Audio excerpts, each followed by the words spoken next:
একদা এক বিত্তশালী বণিক ছিলেন, যিনি তার স্ত্রী রাবিয়ার সাথে বসবাস করতেন। তিনি আশা করতেন যে রাবিয়া তাকে একজন উত্তরাধিকারী সন্তান দান করবেন, যিনি তার নাম বহন করবেন।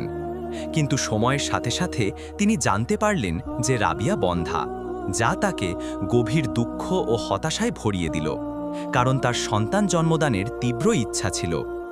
অনেক চিন্তাভাবনার পর তিনি আরেকজন নারীকে বিয়ে করার সিদ্ধান্ত নিলেন, এই আশায় যে তিনি তার পিতৃত্বের স্বপ্ন পূরণ করতে পারবেন।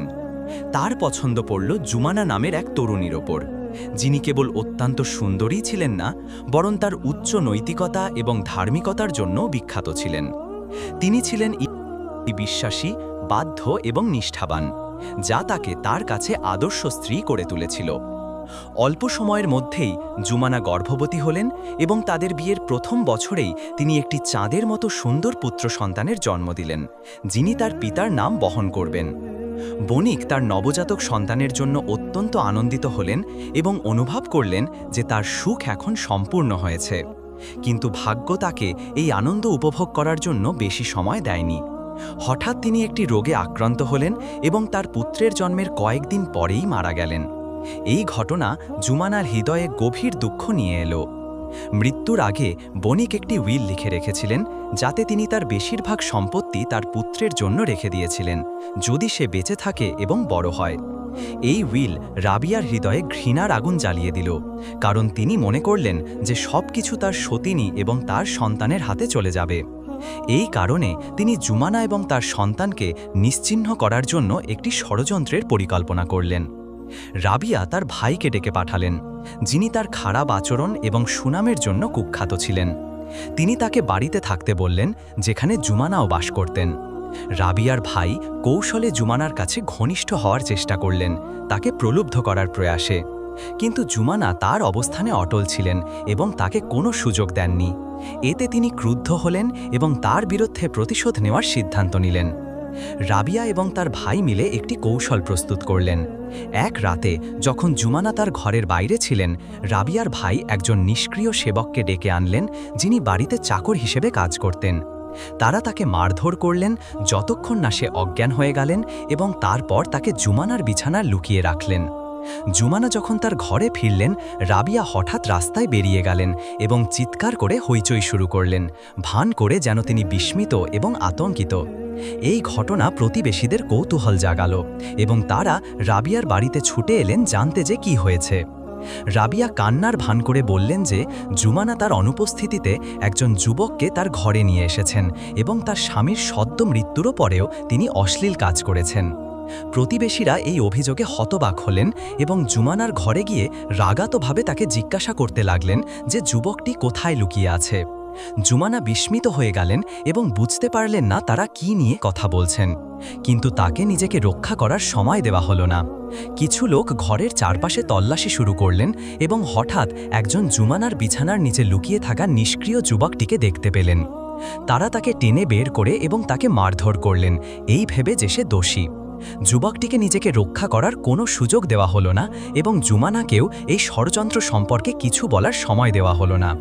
ফলস্বরূপ জুমানা এবং তার শিশু সন্তানকে অশ্লীলতা এবং বিশ্বাসঘাতকতার অভিযোগে গ্রেফতার করা হলো এবং তাকে কারাগারে নিয়ে যাওয়া হলো।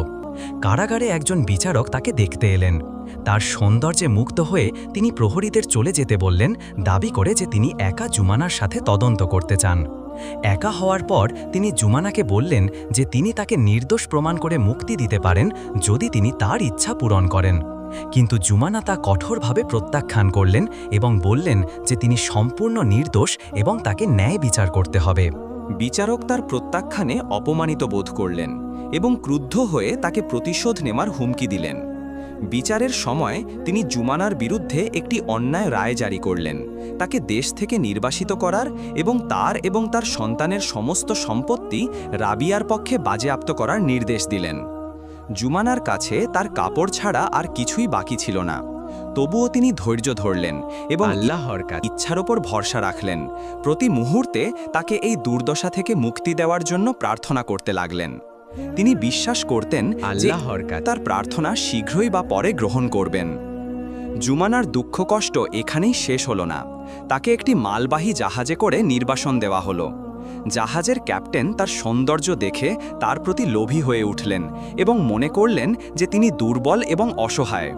তিনি জোর করে জুমানাকে তার ইচ্ছার কাছে নত করতে চাইলেন, কিন্তু জুমানা তাকে প্রবলভাবে প্রতিরোধ করলেন এবং তার দাবি মানতে অস্বীকার করলেন। এতে ক্যাপ্টেন আরও ক্রুদ্ধ হলেন। তার আক্রমণের সময় জুমানার শিশু উচ্চস্বরে কাঁদতে শুরু করল, যা নাবিকদের দৃষ্টি আকর্ষণ করল।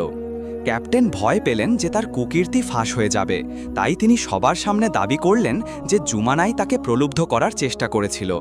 তিনি তার ক্রুদের সতর্ক করলেন যে জুমানা একজন পতিতা মহিলা এবং তারা যেন তার থেকে সাবধান থাকে। জুমানার দুঃখ কষ্ট অব্যাহত ছিল, কিন্তু তিনি আল্লাহর ন্যায় বিচারের উপর আশা হারাননি। তিনি তার নীতির প্রতি অটল থাকলেন এবং অন্যায় ও ষড়যন্ত্রের কাছে নতি স্বীকার করতে অস্বীকার করলেন। ক্যাপ্টেনের অত্যাচার আরও বেড়ে গেল এবং তিনি জুমানা এবং তার শিশুকে নির্মূল করার সিদ্ধান্ত নিলেন। তিনি তাদের একটি ছোট নৌকায় সমুদ্রে ফেলে দেওয়ার নির্দেশ দিলেন। জুমানা তার শিশুকে জাহাজে রেখে দেওয়ার জন্য ক্যাপ্টেনের কাছে অনুনয় করলেন, কিন্তু কেউ তার কথায় কর্ণপাত করল না। এভাবে তিনি এবং তার শিশু সমুদ্রের মাঝখানে তাদের অন্ধকার ভাগ্যের মুখোমুখি হলেন।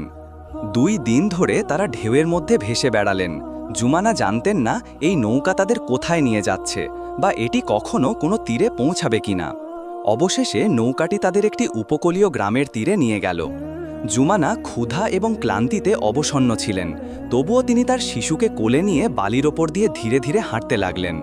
কিন্তু তার শক্তি ফুরিয়ে গেল এবং তিনি মাটিতে লুটিয়ে পড়লেন। জুমানা যা জানতেন না তা হলো যে জাহাজ থেকে ক্যাপ্টেন তাকে সমুদ্রে ফেলে দিয়েছিল সেটি একটি ভয়ঙ্কর ঝড়ের কবলে পড়ে সম্পূর্ণ ডুবে গিয়েছিল।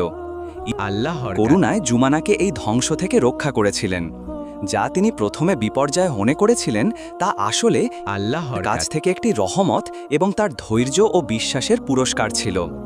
এই সময়ে একজন মৎস্যজীবী জুমানা এবং তার শিশুকে তীরে পড়ে থাকতে দেখলেন এবং তাদের তার সাধারণ বাড়িতে নিয়ে গেলেন। সেখানে তার স্ত্রী তাদের যত্ন নিলেন যতক্ষণ না জুমানা তার শক্তি ফিরে পেলেন। কিন্তু একদিন যখন মৎস্যজীবীর স্ত্রী বাড়িতে ছিলেন না, মৎস্যজীবী সুযোগ নিয়ে দরজা বন্ধ করে জুমানার কাছে এগিয়ে গেলেন।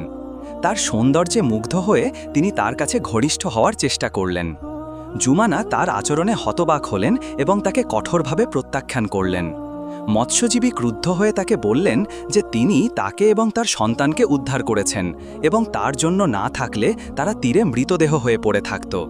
জুমানা শান্তভাবে উত্তর দিলেন যে সত্যিকারের উদ্ধারকারী হলেন আল্লাহর এবং যদি তিনি তাকে না উদ্ধার করতেন তবে আল্লাহ অন্য কাউকে পাঠাতেন। তিনি বললেন তার সমস্ত দুর্দশা ছিল আল্লাহর কাছ থেকে একটি পরীক্ষা এবং মৎস্যজীবীর এই আচরণ তার জন্য একটি পরীক্ষা, যাতে সে কৃতজ্ঞতা বা পাপের মধ্যে একটি বেছে নিতে পারেন। তিনি আরও বললেন যে তিনি তার উদ্ধারের জন্য কৃতজ্ঞ, কিন্তু এর অর্থ এই নয় যে তিনি তার সম্মানের সাথে আপোস করবেন। মৎস্যজীবী আরও ক্রুদ্ধ হলেন এবং নিজেকে সামলাতে পারলেন না। তিনি জুমানা এবং তার সন্তানকে জোর করে বাড়ি থেকে বের করে দিলেন এবং তাকে সেই নৌকায় তুলে দিয়ে আবার সমুদ্রে ঠেলে দিলেন যেখান থেকে তিনি পালিয়ে এসেছিলেন। জুমানা তার শিশুর জন্য করুণা ভিক্ষা করলেন, কিন্তু মৎস্যজীবীর হৃদয় পাষাণের মতো শক্ত হয়ে গিয়েছিল। তিনি তাকে উপেক্ষা করে তাদের ঢেউয়ের মাঝে ত্যাগ করলেন। জুমানা কাঁদলেন এবং তার শিশুকে জড়িয়ে ধরে ঘুমিয়ে পড়লেন। আল্লাহর কাছে তাদের এই দুর্দশা থেকে মুক্তি দেওয়ার জন্য প্রার্থনা করতে লাগলেন। আর একবার তিনি 2 দিন সমুদ্রে কাটালেন, চারপাশে শুধু পানি দেখতে পেলেন। অবশেষে বাতাস তাদের একটি নির্জন দ্বীপে নিয়ে গেল। জুমানা তীরে নামলেন, তার শিশুর জন্য ভয় পেতে লাগলেন, যিনি ক্ষুধায় কষ্ট পাচ্ছিলেন কারণ তার দুধ শুকিয়ে গিয়েছিল। দ্বীপে ঘুরতে ঘুরতে তিনি একটি দুধেল ছাগল দেখলেন যা পাথরের মাঝে হাঁটছিল। তিনি আল্লাহর প্রতি কৃতজ্ঞতা প্রকাশ করলেন এই রিজিকের জন্য, কিন্তু যখন তিনি ছাগলটির কাছে গেলেন তা পালিয়ে গেল। জুমানা ছাগলটির পিছনে দৌড়ালেন, যা তাকে তীর থেকে অনেক দূরে নিয়ে গেল। হঠাৎ ছাগলটি থেমে গেল এবং জুমানা একটি কাছাকাছি গুহা থেকে দুর্বল কান্নার শব্দ শুনতে পেলেন। তিনি বিস্মিত হয়ে শব্দের দিকে এগিয়ে গেলেন এবং গুহায় প্রবেশ করে একজন যুবককে মাটিতে পড়ে থাকতে দেখলেন, যিনি দড়ি দিয়ে বাঁধা ছিলেন এবং অত্যন্ত দুর্বল দেখাচ্ছিলেন, যেন তিনি দীর্ঘদিন ধরে এই অবস্থায় ছিলেন। জুমানা তাড়াতাড়ি তার বাঁধন খুলে দিলেন, তাকে পানি দিলেন এবং তার যত্ন নিলেন যতক্ষণ না তিনি তার সচেতনতা এবং শক্তি ফিরে পেলেন। যুবকের চেহারা এবং পোশাক থেকে বোঝা যাচ্ছিল যে তিনি সাধারণ মানুষ নন। তিনি জুমানাকে জানালেন যে তার নাম সাওয়ান এবং তিনি একজন বড় বণিক। তিনি জুমানার একই রাজ্য থেকে এসেছেন। তিনি বললেন যে তার চাচাতো ভাই, যিনি তার সবচেয়ে কাছের মানুষ ছিলেন, তার সম্পদের লোভে তাকে বিশ্বাসঘাতকতা করেছিল। দূরবর্তী বাণিজ্যের জন্য সমুদ্রযাত্রার সময় তাকে অপহরণ করে নির্যাতন করা হয়েছিল এবং এই নির্জন দ্বীপে ফেলে দেওয়া হয়েছিল, যাতে তিনি ধীরে ধীরে এবং যন্ত্রণাদায়কভাবে মৃত্যুবরণ করেন। সাওয়ান জুমানার প্রতি কৃতজ্ঞতার দৃষ্টিতে তাকালেন এবং তাকে উদ্ধার করার জন্য আন্তরিক ধন্যবাদ দিলেন। কিন্তু জুমানা শান্ত হাসি দিয়ে বললেন যে সত্যিকারের উদ্ধারকারী হলেন আল্লাহর এবং তিনি কেবল একটি মাধ্যম। তিনি বললেন যে তার সাথে ঘটে যাওয়া সবকিছু আল্লাহর কাছে ধারিত ভাগ্যের একটি শৃঙ্খল ছিল, যা তাকে শেষ পর্যন্ত সাওয়ানের উদ্ধারের মাধ্যমে পরিণত করেছিল। সাওয়ান তার গল্প শুনে মুগ্ধ হলেন এবং আল্লাহর প্রতি কৃতজ্ঞতায় সিজদা করলেন। সাওয়ান রাজ্যে ফিরে যাওয়ার সিদ্ধান্ত নিলেন। তিনি জুমানার নৌকাটি মেরামত করলেন, পাল তৈরি করলেন এবং উপযুক্ত সময়ের জন্য অপেক্ষা করলেন যখন বাতাস তাদের রাজ্যের দিকে প্রবাহিত হচ্ছিল। তিনি জুমানা, তার শিশু এবং ছাগলটিকে নিয়ে নৌকায় উঠলেন এবং তার রাজ্যের দিকে যাত্রা শুরু করলেন। রাজ্যে পৌঁছে তারা দেখলেন যে সাওয়ানের জন্য শোকসভার আয়োজন করা হয়েছে। তার চাচাতো ভাই মিথ্যা কান্না করে ঘোষণা করেছিল যে সাওয়ান সমুদ্রে ডুবে মারা গেছেন এবং তিনি নিজে তার মৃত্যুর সাক্ষী ছিলেন। কিন্তু তিনি যখন শোক প্রকাশ করছিলেন তখন পিছন থেকে একটি উচ্চ স্বরে কণ্ঠ তাকে বাধা দিল। সবাই হতবাক হয়ে পিছনে তাকালেন এবং দেখলেন সাওয়ান জীবিত অবস্থায় তাদের সামনে দাঁড়িয়ে আছেন, তার চাচাতো ভাইয়ের থেকে সরাসরি তাকিয়ে। সাওয়ানের চাচাতো ভাই ভয়ে জমে গেলেন, তার মুখ ফ্যাকাশে হয়ে গেল, যেন তিনি ভূত দেখেছেন। সাওয়ান পুলিশকে তার বিশ্বাসঘাতকতার কথা জানিয়েছিলেন এবং তারা তাকে গ্রেফতার করল। জনতা আনন্দে উল্লাস করল এবং সাওয়ানের নিরাপদ প্রত্যাবর্তন এবং তার সম্পদ পুনরুদ্ধারের জন্য উৎসব শুরু করল, কারণ তিনি তার পরিবার এবং সম্প্রদায়ের কাছে প্রিয় ছিলেন। অবস্থা স্থিতিশীল হওয়ার পর সাওয়ান জনতার সামনে জুমানাকে ডেকে তার সাথে বিয়ের প্রস্তাব দিলেন। জুমানার চোখ অশ্রুতে ভরে গেল, কিন্তু তিনি একটি শর্ত রাখলেন যে তার বিরুদ্ধে যে মিথ্যা অভিযোগ আনা হয়েছিল তা থেকে তাকে সবার সামনে নির্দোষ প্রমাণ করতে হবে। সাওয়ান তৎক্ষণাৎ রাজি হলেন। তার রাজার সাথে ভালো সম্পর্ক ছিল। তিনি রাজার কাছে গিয়ে জুমানার গল্প বললেন এবং তার অনুরোধ জানালেন। ন্যায়পরায়ণ রাজা জুমানার অনুরোধ মঞ্জুর করলেন এবং তাকে এবং সাওয়ানকে তার প্রাসাদে আমন্ত্রণ জানালেন। তিনি রাবিয়া, তার ভাই, নিষ্ক্রিয় সেবক এবং জুমানার বিরুদ্ধে রায় দেওয়া বিচারক সহ সব জড়িতদের হাজির করার নির্দেশ দিলেন। আদালতে নিষ্ক্রিয় সেবক তার ইশারার ভাষায় ব্যাখ্যা করলেন কিভাবে রাবিয়া এবং তার ভাই তাকে জুমানার ঘরে ডেকে নিয়ে মারধর করেছিলেন। রাজা বিচারককে কঠোরভাবে জিজ্ঞাসা করলেন কেন তিনি অপর্যাপ্ত প্রমাণ এবং সাক্ষী ছাড়াই জুমানার বিরুদ্ধে রায় দিয়েছিলেন। বিচারক কোনো উত্তর দিতে পারলেন না এবং বিব্রত হলেন। এই সময়ে একজন মহিলা জনতার মধ্য থেকে এগিয়ে এলেন। জুমানা তাকে দেখে তাকে জড়িয়ে ধরলেন, কারণ তিনি ছিলেন সেই মৎস্যজীবীর স্ত্রী যিনি তাকে উপকূলীয় গ্রামে যত্ন নিয়েছিলেন। মহিলা সবাইকে বললেন যে তার স্বামী তাকে বলেছিলেন যে জুমানা নিজের ইচ্ছায় বাড়ি ছেড়ে চলে গিয়েছিলেন। মৎস্যজীবী ভয়ে ফ্যাকাশে হয়ে গেলেন এবং জুমানার কাছে ক্ষমা প্রার্থনা করতে লাগলেন। এরপর আরেকজন পুরুষ এগিয়ে এলেন, যিনি ছিলেন জাহাজের ক্যাপ্টেন। তিনিও ক্ষমা চাইলেন, বললেন যে তিনি ঝড়ে জাহাজ ডুবে যাওয়া থেকে বেঁচে গিয়েছিলেন, কিন্তু তার অপরাধবোধ তাকে কখনো শান্তি দেয়নি। জুমানাকে জীবিত দেখে তিনি ঈশ্বরের প্রতি কৃতজ্ঞতা প্রকাশ করলেন এবং তার ক্ষমা চাইলেন। জুমানা সকলকে ক্ষমা করে দিলেন এবং বললেন যে তিনি তাদের বিরুদ্ধে কোনো অভিযোগ করবেন না। তার জন্য এটাই যথেষ্ট যে সত্য প্রকাশিত হয়েছে এবং তার বিরুদ্ধে মিথ্যা অভিযোগ মুছে গেছে। রাবিয়ার ভাইও তার কাছে ক্ষমা চাইলেন এবং তার বোনকে বললেন যেন তিনি ঈশ্বরের কাছে ক্ষমা প্রার্থনা করেন এবং জুমানার কাছে মাফ চান। রাবিয়া প্রথমে প্রতিরোধ করলেন, কিন্তু শেষ পর্যন্ত তিনি নতজানু হয়ে জুমানার কাছে ক্ষমা চাইলেন। জুমানা তাকে উঠিয়ে জড়িয়ে ধরলেন এবং বললেন যে তার হৃদয়ে কারো প্রতি কোনো ক্রোধ নেই। রাজা জুমানার দিকে বিস্ময়ের সাথে তাকালেন এবং জিজ্ঞাসা করলেন কিভাবে তিনি এত সহজে সবাইকে ক্ষমা করে দিলেন।